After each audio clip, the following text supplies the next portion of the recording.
Hi everyone, this is Elisa from Anaya's Toy Box Crochet, and I'm here to tell you what I've been up to. Thank you so much for joining me. I really enjoy showing off my makes, and I love that you come and see it.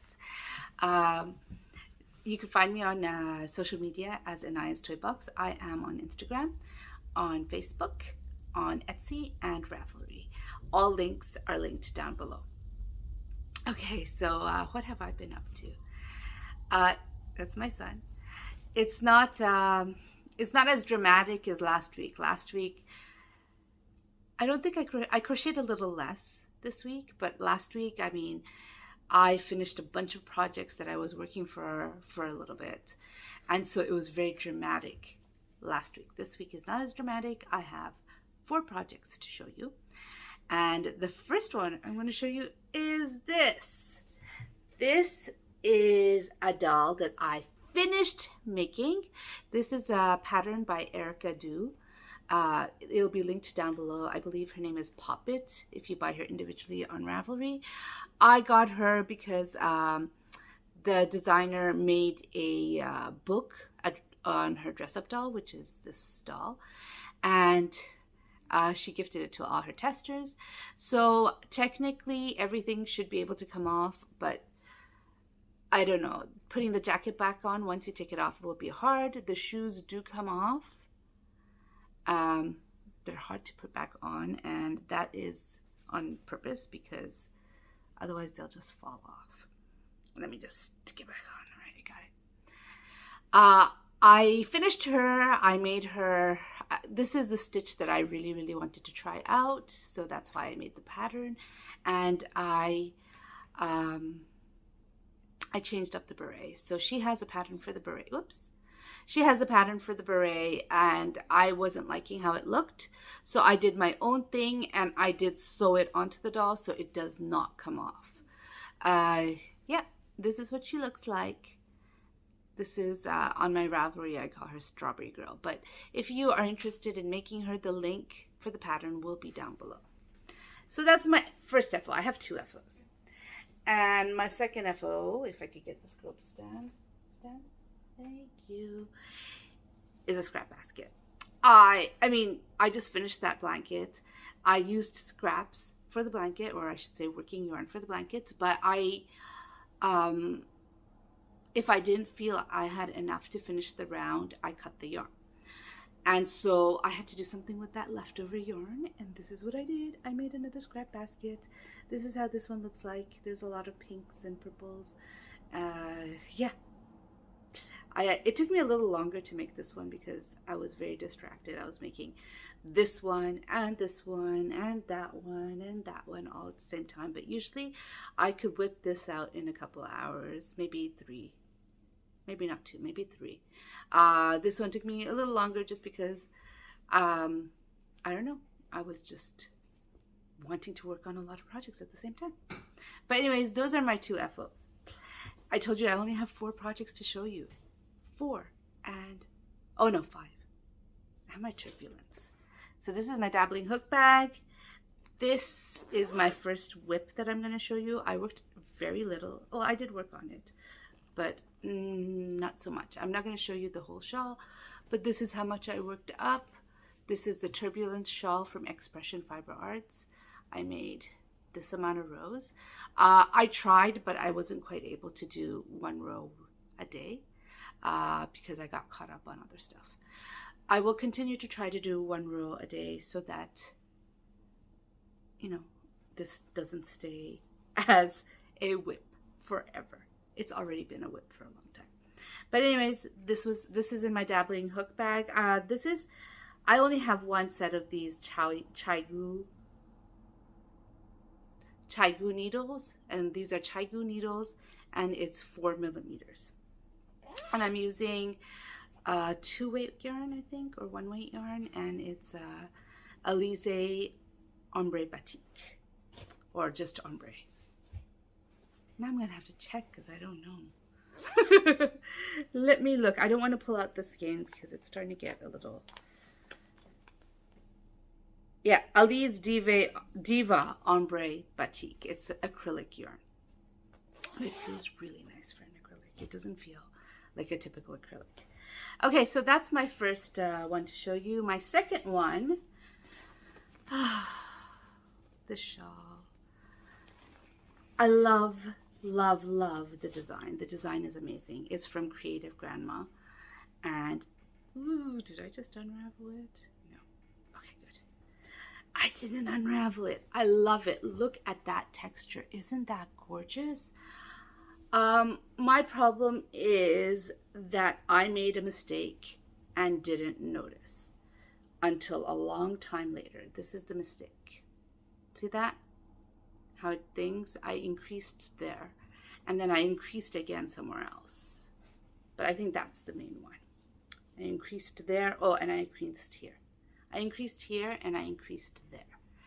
And so it's not as beautiful as it could have been. Now, if I had noticed it earlier, I could have frogged it.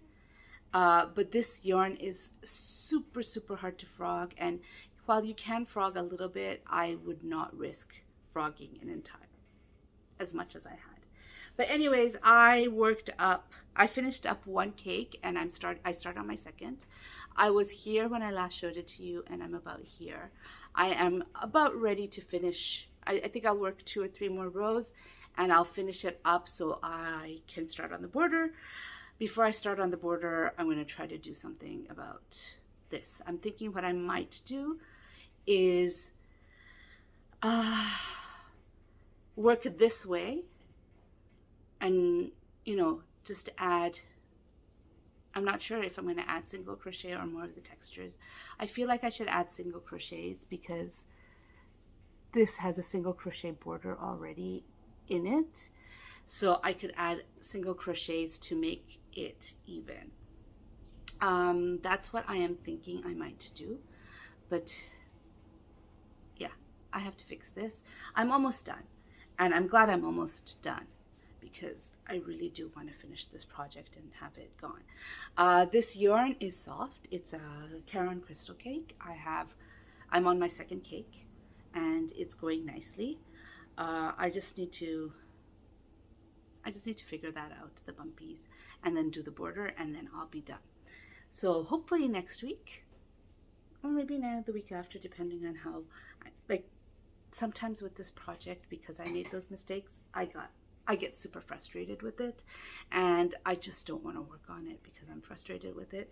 So I don't know how long it'll take to finish it, but hopefully next week because I saw a shell pattern I want to do and I've mentally picked out the yarn. And so, or I should say I picked out the yarn first and then I found a pattern. But anyways, whatever, it's done. It's gonna come, future thing. Let's not count on it until it's ready. This is the last whip I'm gonna show you. This is, or my last whip. I didn't work on anything else. This is Sky the Fox, and I will pop up. Actually, I'm gonna see, because you know what I noticed? The store's name is different than the name of the person. And so maybe I'll have better luck with the store's name. It is by G-U with the 2 dots, L-I, by Amigurumi is the name of the store. But anyways, it'll be linked down below. This is Sky the Fox, and I am very close to finishing her. All I have, she's an aviator fox, so I have her ears done and her tail done. I just need to sew those on, and I need to get her hat, her aviator hat done, and her aviator goggles, and then she'll be done. This is not a beginner pattern. This is definitely an advanced pattern. If you want to make it maybe intermediate, but like on a higher level of intermediate. If you want to make it, go for it. But just know that it is not an beginner pattern. This pattern has a ball joint on the head, so the head can go like this. Now, this isn't the first doll I've made with a ball joint. I've made it before, but I gotta say, if you're making for a child, it's not child friendly. When I made my first ball jointed head, I made it for my daughter, and it just took it getting stuck somewhere and her pulling really hard to have the head pop off. You know, it's like Barbies. Like if you go and you really want to take off the head of a Barbie, you just pull it and it will come off. This is like that. So I would not recommend it for children.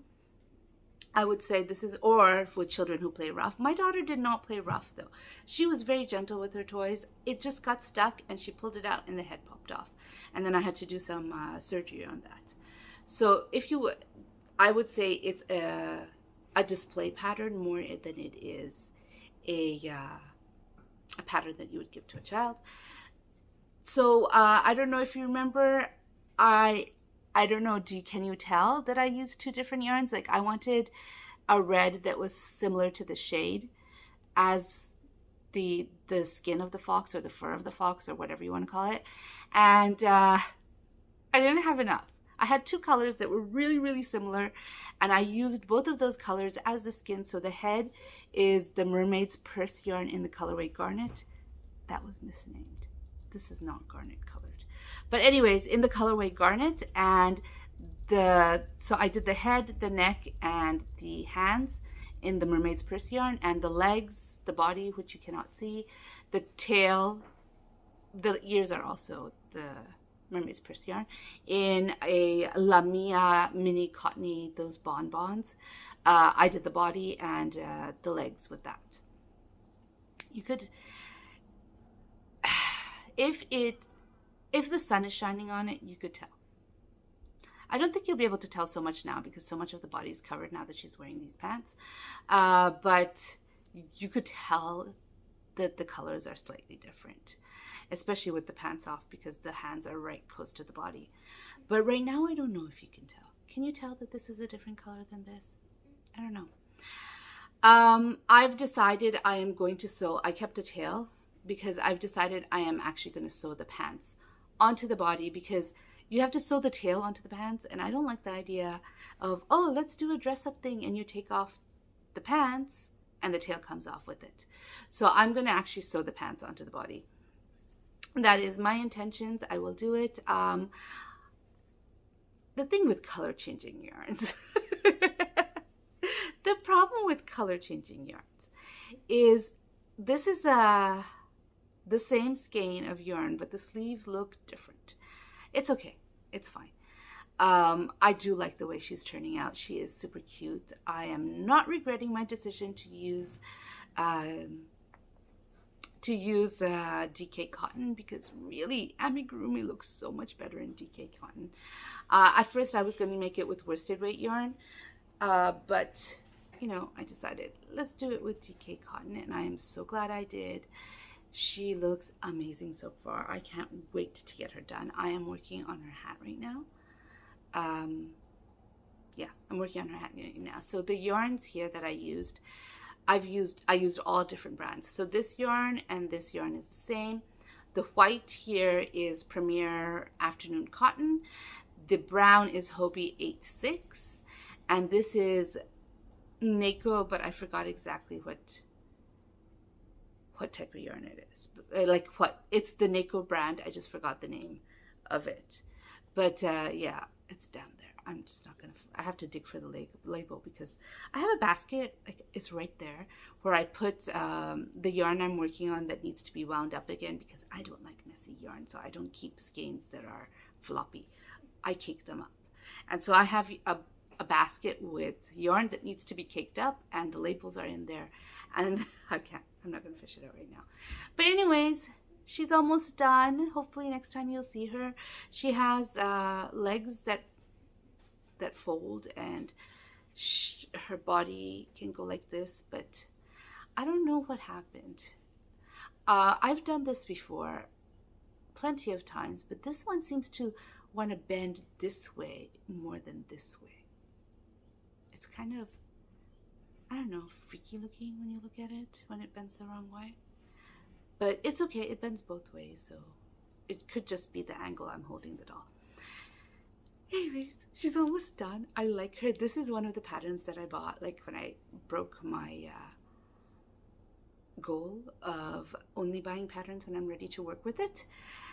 This is one of those that were on sale and I had to have it, and I bought it on New Year's Eve. I'm almost finished. So one was the alien and this is two. So I'm done with those. So I don't need to feel guilty about buying it anymore. Yeah, I think she turned out so cute. Look at that face. Look at it. She had eyelashes and the pattern. I don't want to put eyelashes on. I don't know. I think it's because I do eyes like that. Eyes like that. When I get safety eyes, I get lazy and I'm like, I don't want to put eyelashes on. I might put some eyebrows on, but I'm not putting eyelashes on. I just don't want to. I guess I'm just plain lazy. Anyways, that's it. That's all I got to show you. I hope you enjoyed this video. If you enjoyed this video, please give it a thumbs up. And if you'd like to hear more from me, please subscribe. Bye.